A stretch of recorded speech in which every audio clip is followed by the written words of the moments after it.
Hey, what's going on, good people? Armand Owens here once again with another episode of the Daily Unsung Leader. And we're continuing on with 30 days of leadership hacks. And today is day number 29. And, today we're going to talk a little bit about something I learned at the ripe old age of 15. So when I was 15 years old, no different than any other Sunday, I was planning on going down to Empire Park to play some basketball. Some of the greatest games I've ever played, some of the greatest fun I've ever had is playing outside, down the street from my house in the SWATs at Empire Park on Sundays. But this particular Sunday, I just remember it distinctly that my mom was like, "You are not going to Empire Park."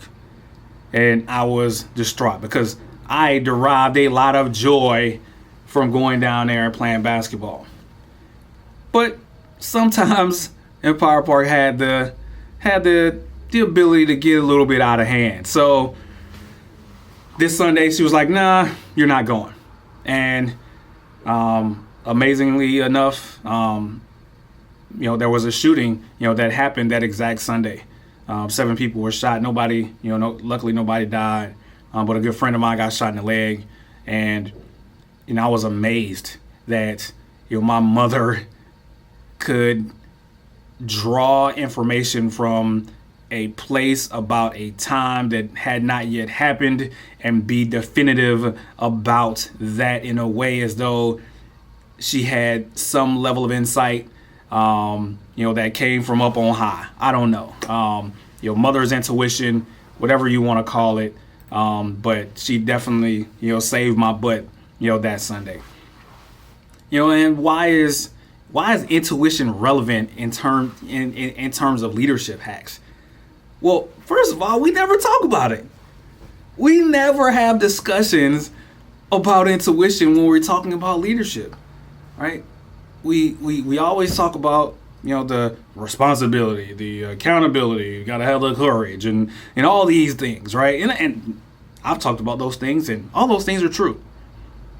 But there's a unwritten kind of thread that goes through all of these attributes that we're trying to attain as a leader. Because at the basis of leadership, it's that human interaction. It's person to person, person to team, person to group. And in that interaction, there's certain things that go unsaid. There may be times where you're interacting with your team no differently than any other time that you interact with your team, saying similar things, talking about vision, talking about expectations, whatever, laying out the blueprint of how things are going to go. And you notice out the corner of your eye, somebody on your team looks a certain way as you're talking. And that look, that posture, that quick millisecond as it's happening, you pick up on it. And after you finish addressing the team, you go and approach, that person, and come to find out they're going through some detrimental things in their life. Nothing told you that. Nothing, that person didn't inform you that, via letter, via pigeon, via email, that they were going through anything. It's something that you just picked up on and trusted and moved forward into. And I believe that is a muscle, that is something that can be trained.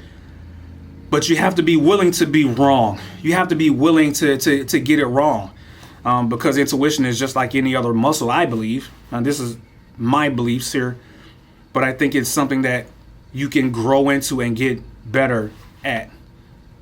I think you often hear, there's no place for feelings, at work. And I've heard this so many times. There's no place for feelings at work. But the truth of the matter is that our feelings dictate our thoughts, which dictate our behaviors, which dictate our actions, which dictates our results.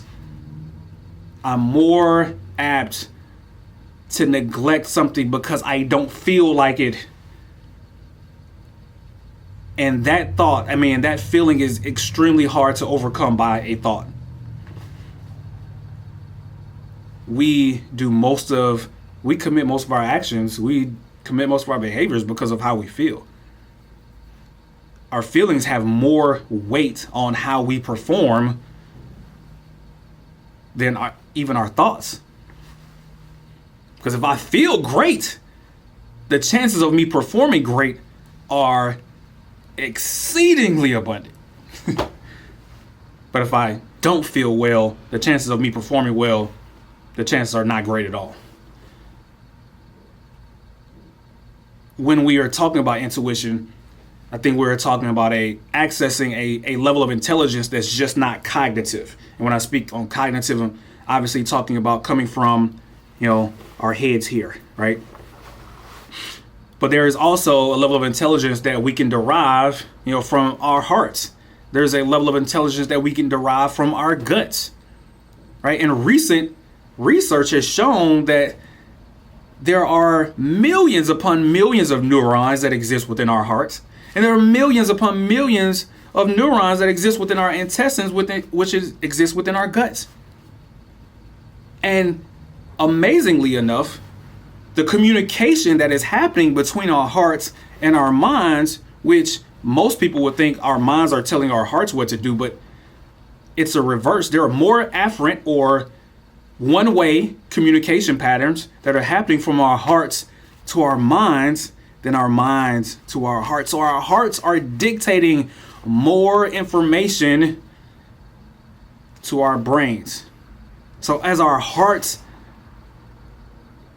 are leading us, our brain follows, which is why we get ridiculously illogical when we fall in love. But taking it back, to leadership, right? Accessing that information that our heart is pulling out of the interaction, that connection that we've made with the people on our team. It's okay to trust that. And I recommend you trust that, because you're going to develop greater connections with the people that you have the privilege of leading through those connections, even if you're wrong. Even if what you saw was nothing, just a simple act of, hey, how are things going? With a legitimate care for that person, in a lot of ways will mean the world to the people that you have the privilege of leading, because now they get a sense of how much you really care. And that's the thing that matters. Because if we're only trying to get marginal performance from our teams, then we don't have to establish a connection. We can just be dictators. We just lean on our authority and hope the job gets done marginally. But what if the opportunity exists to pull the best out of the people that we have the privilege of leading, where they are able to see a version of themselves that they have yet to be introduced to. They are able to see a version of themselves that performs amazingly, and they realize they can do this whenever they want to. What kind of team could you have if that was the norm, if that was the culture? Because I contest that should be the goal of the leader. Not just to elicit marginal performance from your team, but to elicit the best possible performance. Not only for the results that is going to come for the organization, but the revelation of who they can become, because now they're performing better than they ever thought they possibly could, because you facilitated an environment of safety. You facilitated an environment of autonomy. You facilitated an environment of growth. And most importantly, you facilitated an environment where they are valued, because you leaned on your intuition. You trusted that gut feeling. You trusted your heart. And you just reached out and, hey, is everything okay? Hey, what do you need from me? Am I doing enough to help you? That's all I'm asking. Trust that intuition.